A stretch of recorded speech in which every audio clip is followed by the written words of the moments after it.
क्या आप जानते हैं कि दुनिया में दो ऐसे रहस्यमय स्थान हैं जहां मौत को मातम नहीं बल्कि मोक्ष का उत्सव माना जाता है। मृत्यु होने पर अक्सर लोग दुखी मनाते हैं, लेकिन यदि इन जगहों पर मृत्यु हो जाए तो लोग मोक्ष समझते हैं। दो अलग देश, दो अलग संस्कृति के बीच खड़ी हिमालय की विशाल दीवार होते हुए भी लेकिन इन दोनों देशों की आत्मा एक ही जगह आकर के जुड़ जाती है। ये वो धाम जहां साक्षात महादेव के सिर यानी कि मस्तक की पूजा होती है, और दूसरा वो धाम जहां उनके धड़ की पूजा की जाती है।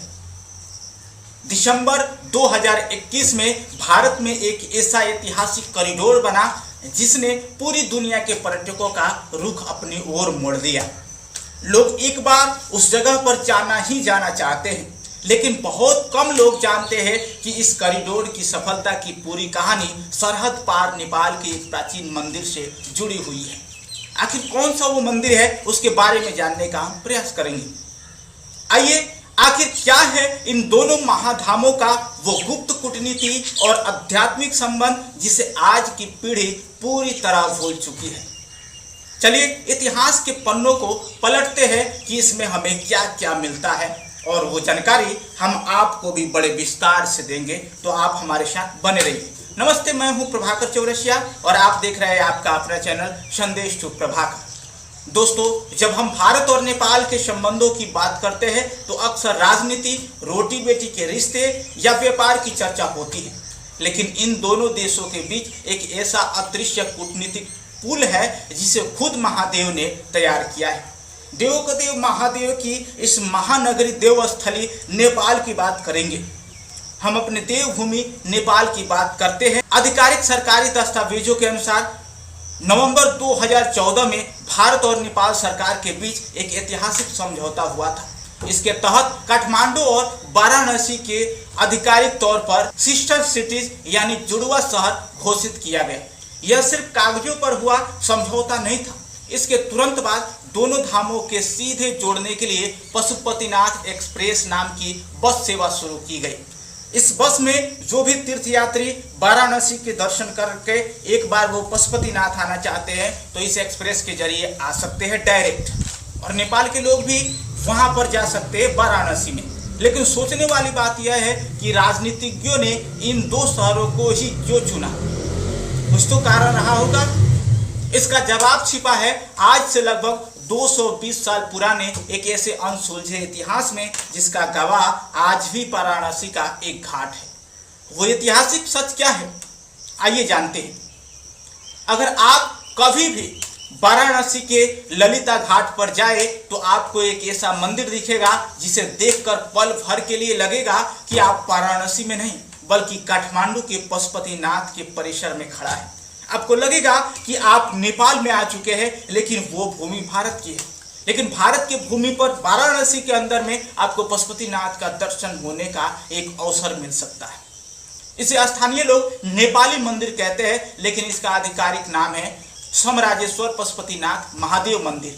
वाराणसी जिला प्रशासन की आधिकारिक वेबसाइट के ऐतिहासिक आंकड़ों को खंगालेंगे तो एक बेहद दिलचस्प कहानी सामने आती है। 1800 से 1804 के बीच नेपाल के राजा रण बहादुर शाह वाराणसी में निर्वासन में रह रहे थे। काशी की आध्यात्मिकता से प्रभावित होकर उन्होंने तय किया कि वे गंगा के किनारे ठीक वैसा ही पशुपतिनाथ मंदिर बनाएंगे जैसा कि आज काठमांडू में है।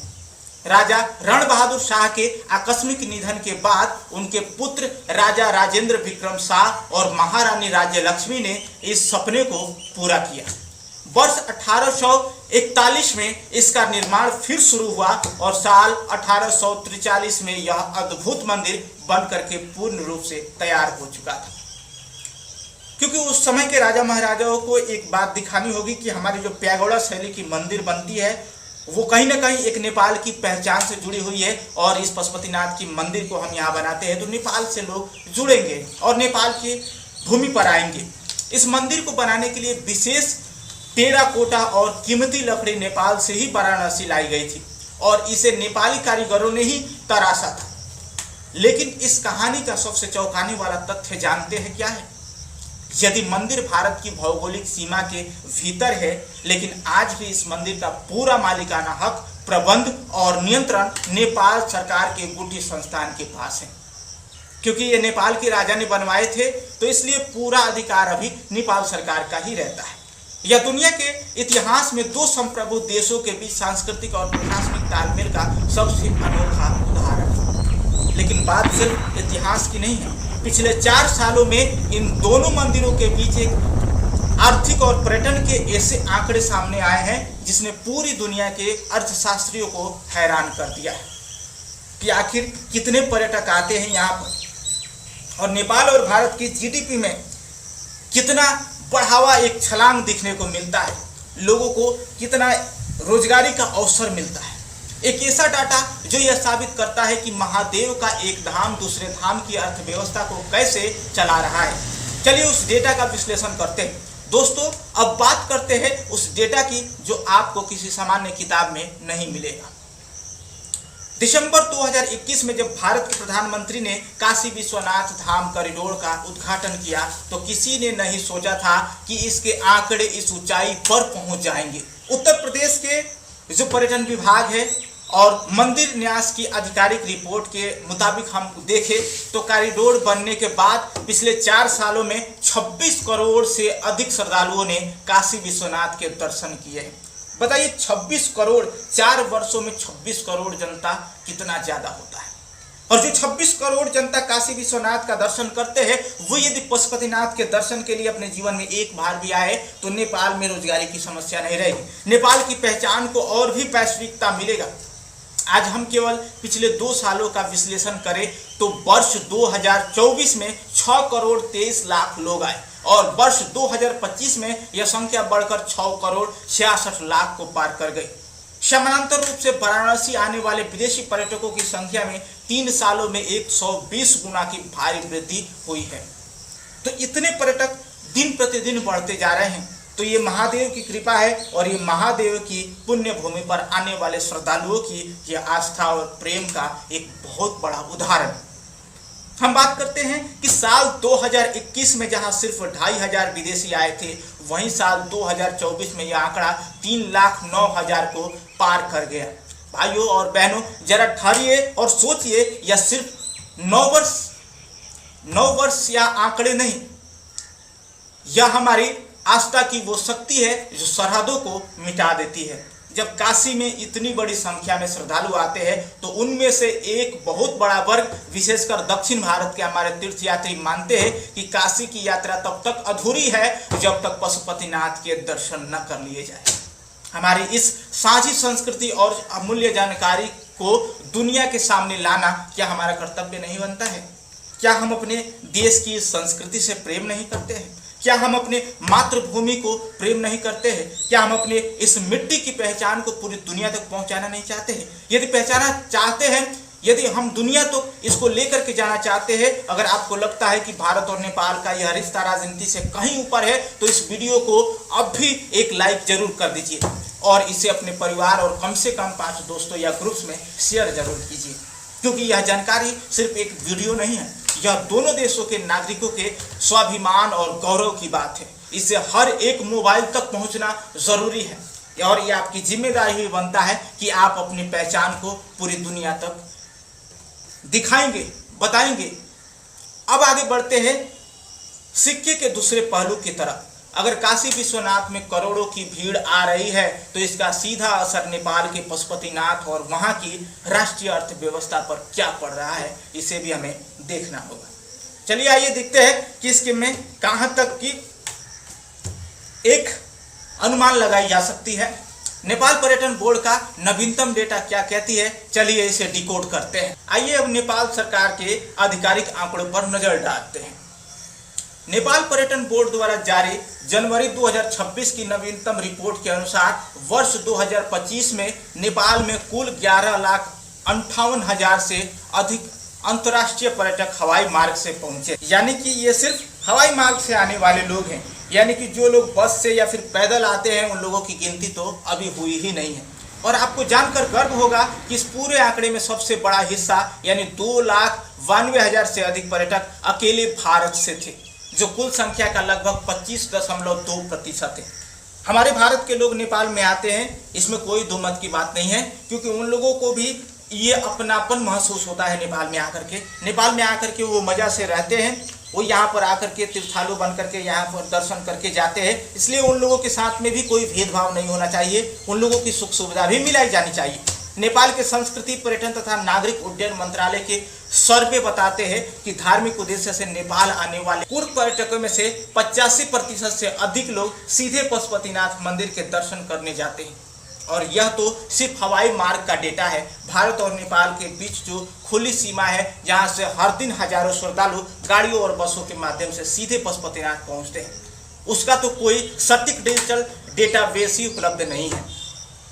तो समझिए कि लगभग हमारे पड़ोसी देश के भारत वाले लोग ही कितना हमारे नेपाल में चले आते हैं। और वो इसलिए नहीं आते हैं कि वो सिर्फ मनोरंजन करना है, वो इसलिए आते हैं क्योंकि उनको लगता है कि ये संस्कृति, ये परंपरा ही हमारी है। पशुपति क्षेत्र विकास कोष का अनुमान है कि अकेले महाशिवरात्रि के पावन पर्व पर पशुपतिनाथ परिसर में 15 लाख से अधिक लोग जुटते हैं, जिनमें से 3 लाख से ज्यादा लोग सीधे भारत से आते हैं। इसे कहते हैं the bilateral multiplier effect. Kashi Vishwanath का विकास प्रत्यक्ष रूप से पशुपतिनाथ के पर्यटन को गति दे रहा है और पशुपतिनाथ की महिमा भारत के श्रद्धालुओं को नेपाल की ओर खींच रही है। दोनों देशों की अर्थव्यवस्थाएं और आध्यात्मिक ऊर्जा एक दूसरे के पूरक बने हुए हैं, क्योंकि जो पशुपतिनाथ आते हैं वो एक बार वाराणसी भी जाएंगे, काशी विश्वनाथ जाएंगे ही जाएंगे, केदारनाथ जाएंगे, 4 धामों की यात्रा में लोग जाते हैं। तो दोस्तों, पशुपतिनाथ और काशी विश्वनाथ का यह रिश्ता हमें एक बहुत बड़ी सीख देता है। दुनिया में सीमाएं इंसानों ने खींची है, नक्शे राजनेताओं ने बदले हैं, लेकिन जो रिश्ता सदियों पुराने पत्थरों, काठ की नक्काशी और करोड़ों दियों की धड़कनों से बंधा हो, उसे कोई सरहद अलग नहीं कर सकती। काशी का धड़ और नेपाल का सिर मिलकर महादेव की इस पावन धरती को पूर्ण बनाते हैं। तो इस पावन गरिमा को हमें भूलना नहीं चाहिए। आज इस वीडियो के अंत में मैं कोई विवाद नहीं, बल्कि आपके आत्मचिंतन के लिए एक गहरा सवाल छोड़ करके जा रहा हूं, जिस पर आप मंथन कीजिएगा, विचार कीजिएगा और आपके विचार में जो शुभ विचार आए उसको एक बार अपने कमेंट बॉक्स में जाकर के कमेंट जरूर कीजिएगा। प्रश्न है कि बदलते दौर में जहां दुनिया के कई देश अपनी सीमाओं को लेकर के आपस में लड़ रहे हैं, वहीं भारत और नेपाल का एक यह आध्यात्मिक और खुला सांस्कृतिक रिश्ता पूरी मानवता के लिए शांति का एक मिसाल नहीं है। इस बदलते वैश्विक परिदृश्य में हम दोनों देशों के नागरिक इस सांस्कृतिक विरासत को और मजबूत कैसे बना सकते हैं, इस पर विचार करना चाहिए। और इस पर आपका विचार क्या है वो कमेंट बॉक्स में लिखना मत भूलिएगा। अपनी राय नीचे कमेंट बॉक्स में लिखिए, ताकि हमको भी पता चले कि आप लोग क्या सोचते हैं और आपकी विचार क्या है इस बारे में लेकर। तो मैं आपसे एक बार और भी पूछना चाहूंगा कि क्या आपने अभी तक पशुपतिनाथ का दर्शन किया है, काशी विश्वनाथ का दर्शन किया है? यदि गए हैं तो आपका अनुभव क्या रहा है, वो अपने कमेंट बॉक्स में अपना विचार को लिखना मत भूलिए। तो चलिए अगले वीडियो में और भी ज़्यादा रिसर्च बेस्ड पर कुछ और लेकर के आएंगे। तब तक के लिए हमें भी विदा दीजिए। नमस्ते, धन्यवाद। जय शंभु, जय पशुपतिनाथ, जय काशी विश्वनाथ।